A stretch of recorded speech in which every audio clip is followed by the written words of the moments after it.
በመንገድ ላይ ጥሎኛል ሄደ ኢየሱሴ ደከመኝ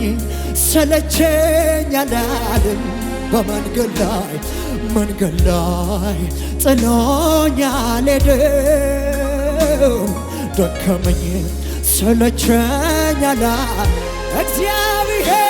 እግዚአብሔር ትልቅ ነው እላለሁ እግዚአብሔር ትልቅ ነው እላለሁ እግዚአብሔር ትልቅ ነው እላለሁ አቤት አቤት እግዚአብሔር ትልቅ ነው ለምን መሰላችሁ ለዚህ ነው ቀንና ሌሊቱ ትልቅ ነው ይሉታል መላእክት ፍጥረቱ ሁሉ ያከብሩታል አባቶች አምልከው አክብረው አልፈዋል በኔና በቤቴ ጌታ